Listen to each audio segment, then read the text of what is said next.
I want to take a moment and thank my patrons for all the support. Thank you guys so much. I do have a Patreon. If you like what I do and you want to support me, you can do so for just $1 a month. And you'll get early access to all of my videos ad-free during the early access period. Also, if you want to support me in other ways, you can subscribe to the channel or click the like button. Thank you guys.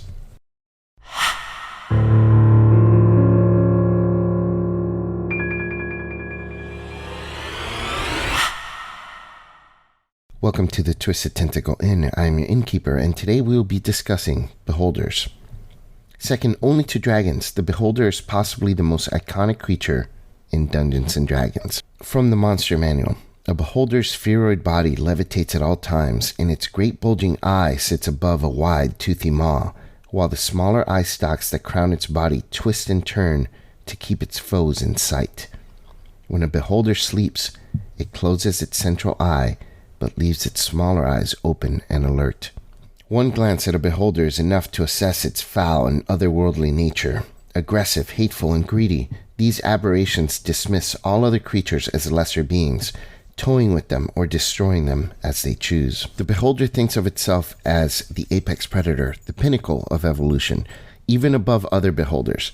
It regards other creatures as lesser beings and has no sympathy for their demise. Because of this nature, in the hands of a tactically minded dungeon master, it can be a very brutal and difficult encounter. The aberrant nature of the Beholder makes it very alien in its behavior, and its ruthless tactics speak to its selfish and arrogant demeanor. In short, every Beholder thinks of itself as the pinnacle of evolution, and everything else is so far beneath it that it thinks of other lives as completely meaningless. Crushing, insolent adventurers that dare enter its lair is done quickly and without regard.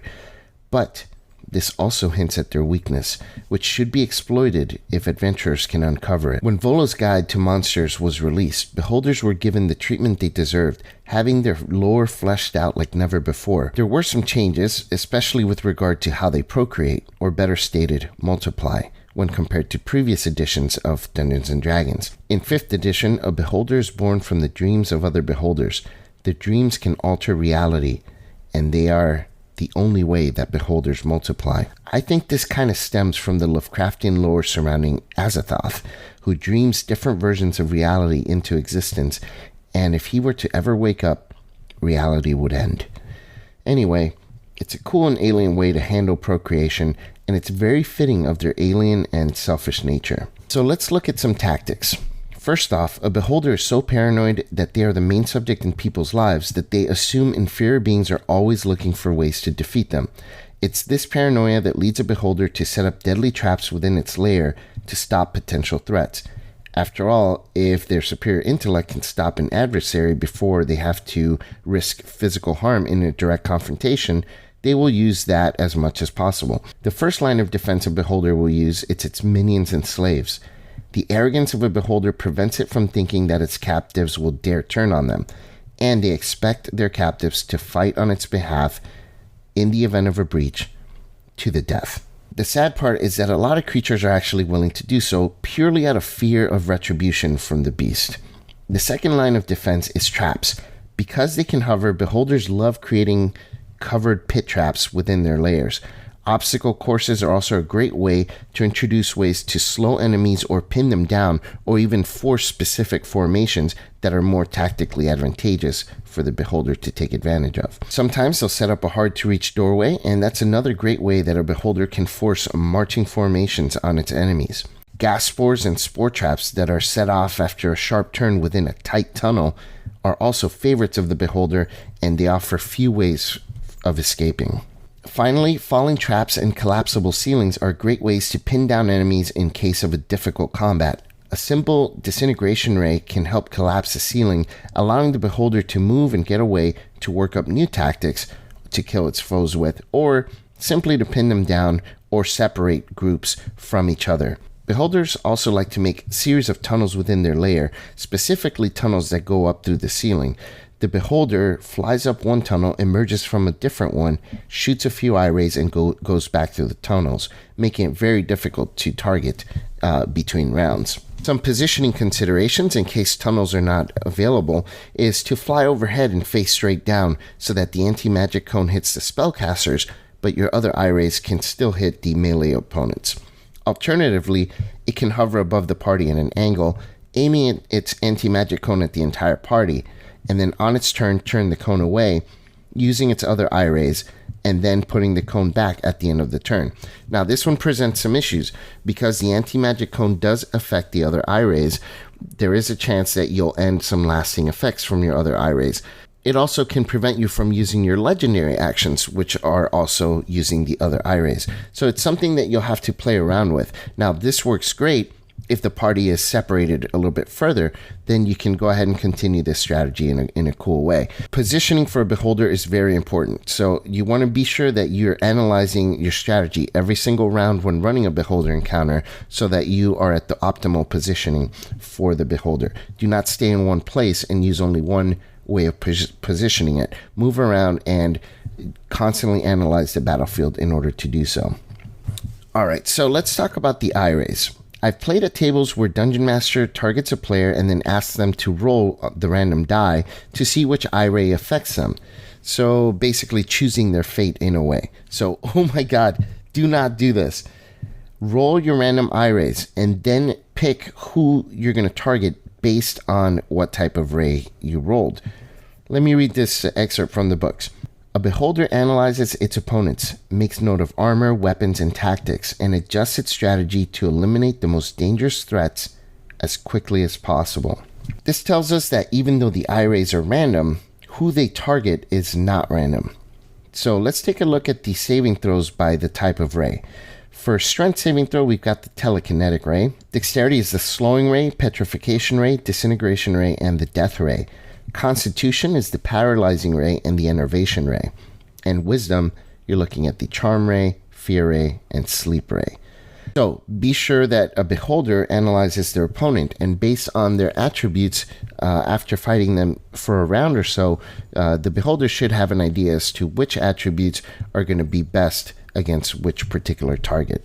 So let's work up some tactics here. When starting a combat with a beholder, always start with the anti-magic cone turned on, specifically if the party is bunched together. This is going to end any pre-battle buffs that the PCs have cast on themselves, and it also serves well in the case that your beholder loses initiative, since the spellcaster PCs are going to be forced to move out of the zone and separate from the party potentially.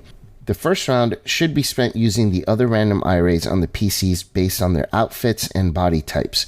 If a beefy barbarian is in the party, the beholder knows better than to target them with the paralyzing ray because their constitution saving throws are going to be very good. After the first round, the beholder is going to have an even better idea of who the spellcasters are and should target them specifically with the anti-magic ray or telekinetic ray to move them into the anti-magic ray if possible, or to lift them into the air with the intent to drop them the following round. The random eye rays are random in effect only. I cannot emphasize this enough.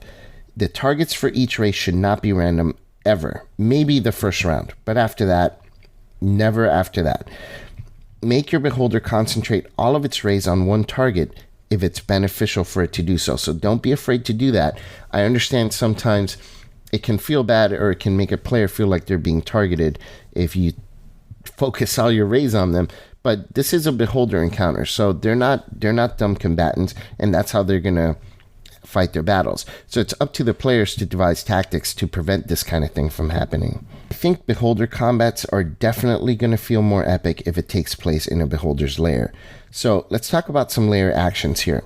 So beholder has a few lair actions that they can pick from here, but they cannot use the same one repeatedly round after round. They have to pick a different one from the previous round. The first one is a 50-foot square area of ground within 120-foot range from the beholder. They can make it slimy and make it difficult terrain until next initiative count 20. Or the walls within 120 feet of the beholder can sprout grasping appendages until the next initiative count 20. And each creature that starts a turn within 20 feet of the walls has to make a dexterity saving throw or be grappled. Or you can have it open an eye on a solid surface within 60 feet and an random eye ray comes out and shoots a target. So these are the three effects that it can pick from. Definitely recommend using the slimy difficult terrain against melee attackers and use the appendages to lock down spellcasters who are going to have a hard time escaping the grapples because generally they're going to have low physical attributes. Then you can target them with disintegration or other dexterity saving throw ones. And then afterwards you can target them with the anti-magic ray. If one or more players are near a wall, it's definitely going to use the grabby appendages, hold them down and tie them down.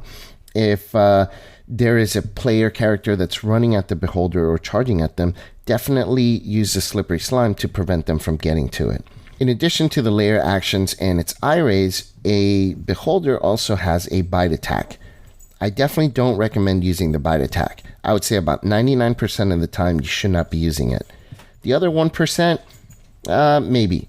And it should only be when you've paralyzed a character and you can reach them for a bite attack with advantage, which will be automatically a critical hit if it lands, and then no other character can reach the beholder that round. So if no character can reach the beholder and you can get advantage with the attack because the player's paralyzed and get a critical hit, go for it. Otherwise, if you're at risk of another character being able to reach you, do not go in for a bite attack. Now, if it comes down to being cornered or the players are too resistant to its eye attacks, retreating by using the disengage action to move out of reach and using the legendary actions to focus on any intruders, it's probably going to be the best way to increase its chances of survival. Do not use the dodge action to get away with a beholder unless it knows the player characters have a way to get up to it during their turns. In that case, definitely use the dodge action. Otherwise, disengage and fly up out of reach through a tunnel. If you're fighting in a lair, the beholder would have already set several escape routes that should be difficult for bipeds to follow through. Otherwise, if there are no tunnels and no other ways to escape, disintegrate a wall and make a difficult path for the PCs to follow that way. Beholders are extremely territorial, so the escape is only to buy itself more time so that it can ambush the player characters from a more favorable position within a few minutes later, or maybe when they try to rest after the tough battle, it can ambush them then and get an advantage. There is one thing that I find really strange about the Beholder stat block, and it's that a creature as legendary as a Beholder, one which even has layer actions, is somehow lacking legendary resistance.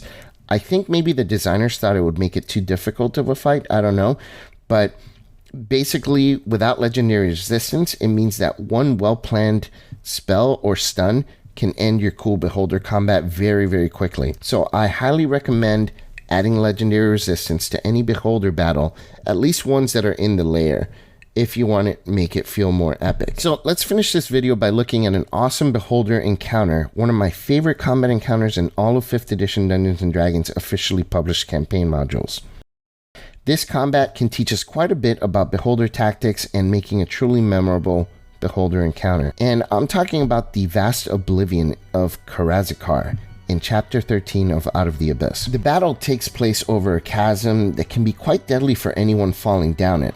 There is a central platform that is 100 feet in diameter, so it's fairly large, and there are several bridges that stem out from the central platform in different directions. The terrain makes it very difficult for player characters to maneuver, and the Beholder, with its added layer actions, has a huge advantage in that the PCs don't have a lot of room to maneuver, and it can easily create a situation where the players are separated, making them very easy pickings. Not just that, but it makes its telekinetic ray even more deadly than ever, even more so than its disintegration ray, because it can easily move a player character out of the ledge, causing 20d6 falling damage to them. Even if that PC survives, they're so far from the combat, they've been effectively removed out of the battle. Alternatively, Karazikar can use its disintegration ray to further isolate the player characters, removing parts of the bridges by disintegrating them, and making the players not able to get to the central platform. And the layout of the layer gives it additional maneuverability because it can move above, below, and around player characters, keeping safe from attacks. If any PC has a potion of flying, a magic carpet, a broom of flying, winged boots, or something like a fly spell, they are in serious danger if Karazikar directs its anti-magic ray at them while they're doing that, and he should, if they're dumb enough to try that type of tactic. So pretty much this encounter leaves the players with very limited options. I mean, they're going to be forced to use ranged attacks, if anything, and maybe change up their positioning just to try and stay safe and out of the reach of the Beholder if necessary. A lot of great things that you can do in this combat. and the players are going to be frustrated and be very on edge throughout the battle. This battle could end in a total party kill if the players aren't careful and plan their tactics properly. But even if they do, it still could end badly for a few of them. It's an awesome battle, and it's definitely going to stress them to their limit. If they can come out successful, though, the feeling of overcoming such odds, it's going to be extremely satisfying, and they'll remember this combat forever as one of their favorite and most epic battles in the game. This encounter is a great way to learn the tactical advantages that beholders set up for themselves, especially within their layers, and can give you a ton of ideas for handling beholder encounters. Definitely check it out. If you don't own a copy of Out of the Abyss, go ahead and kind of read through it at a bookstore, or pick up the adventure, because it is a great campaign as it is anyways. But this battle alone is fantastic and can give you some great ideas for your own beholder encounters as well. So do you guys have any stories for awesome beholder combats that you've had, or maybe some interesting tactics that we didn't talk about here? Definitely put them in the comments. I'd love to hear about them. And I do hope that you found this video helpful. If you have any other questions, please leave them down there in the comments down below. As always, I'm your innkeeper from the Twisted Tentacle Inn. Check in anytime. I'll talk with you then.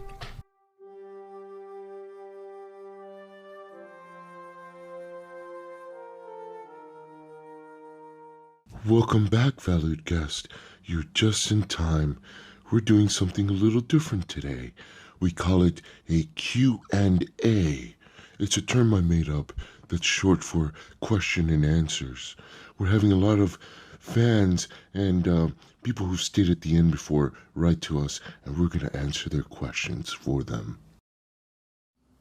Dear Innkeeper, just how many people have died at your inn? Died at the inn? None. We don't kill anyone at this inn. We're a legitimate business. The only people we kill are the ones we kill with kindness. My wife and I are looking for our son, Philip. He last stayed at your inn about 6 months ago, and we haven't heard from him since. Please, can you tell us anything about him? I don't think so. I don't think anyone named Philip has ever stayed at the inn. We're having my favorite dish tonight. I call it Philip Mignon. Ha ha! I'm still alive. Yep, no idea whatsoever what happened to Philip.